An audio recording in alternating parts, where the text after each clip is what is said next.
Hey folks, Jim Thomas here, Fitness Management and Consulting, and welcome to our channel today. I appreciate y'all being here. And if you're new to the channel, if you're finding us for that very first time, welcome. It's good to have you.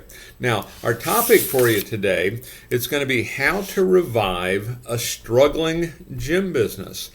How to revive a struggling gym business. Now, before we get into our topic today, just a quick reminder, my focus, my mission here in the channel is I want to be able to provide as much information as I can to as many people as I can, really across the globe. And the best way I can do that is when you choose to subscribe to the channel. So if you've not yet done so, please take a moment, hit that subscribe button. I appreciate it. And then to learn more about me, to learn more about my company and how we can help take your business to that next level, be sure to check out those links below. And then as a special message to you folks who are looking to open a new gym, you need funding. You're looking to acquire a gym, you need funding, or perhaps you need working capital. You're an existing operator.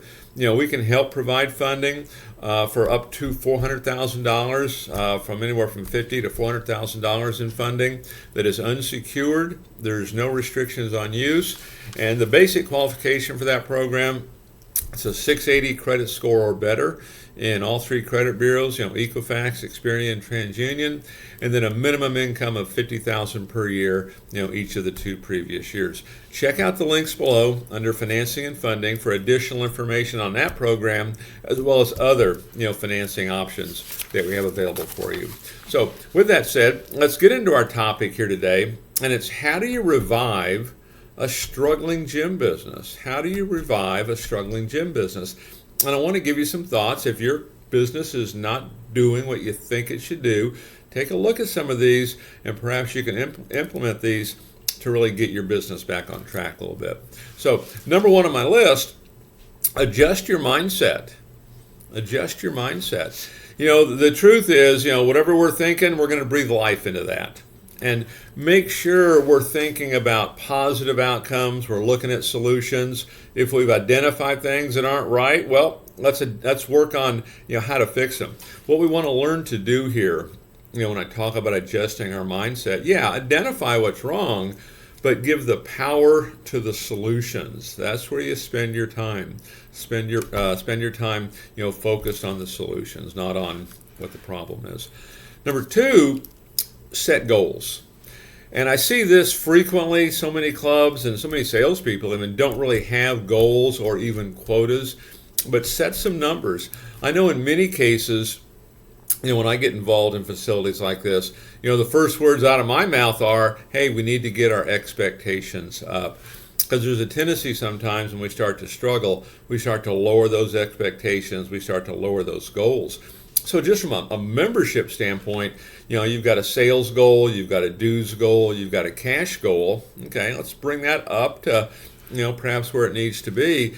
And then monitor it daily based on what you're doing, what is your quota, and then what are you projecting.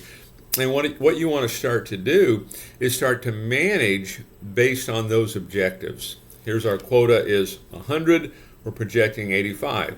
Let's make decisions on that today on how we're going to get that up. Okay. Number three, learn why your members are leaving. Learn why your members are leaving. Retention may be the biggest issue in the gym business. It's great when we sign them up, but we've got to keep them.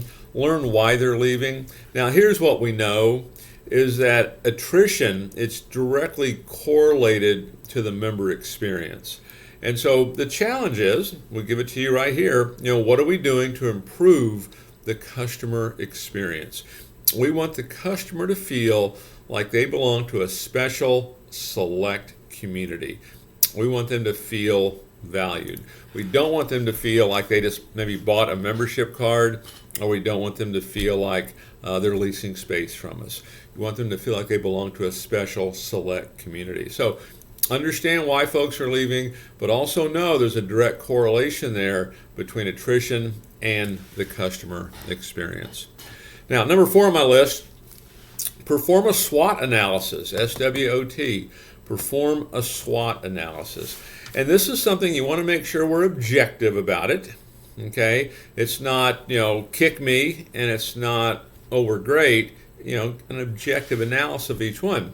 And a SWOT analysis is, what are the strengths of your business? What are they? And how can we build on those?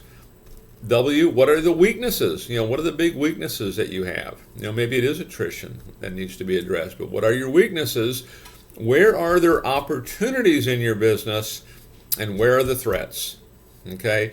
And a lot of times, most folks are great at doing the threats. Oh, the threats are competition, lost a key person, our price, those kind of things. But, what are the opportunities? Because all of those, if done right, represent opportunities for you as well. So make sure you do a SWOT analysis, SWOT, strengths, weaknesses, opportunities, and threats. Number 5 on my list, take a real hard look at your finances. Take a real hard look at your finances. And so here's what I would tell you, depending on where you're at. Okay, if you're struggling, I guess we could define struggling any number of ways. Some struggle more than others, right? And if it's a real severe situation, essentially when you're taking a good hard look at your finances, you're only going to want to pay what's going to keep you in business.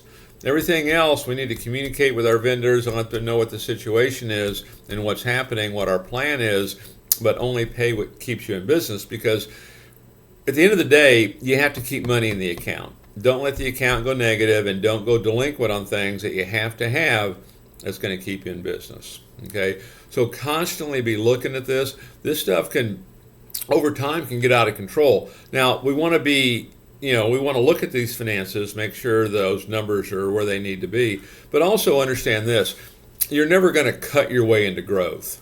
Okay, we want to stay in control of this, but just cutting will not grow your business. That'll help you kind of regain control of your business.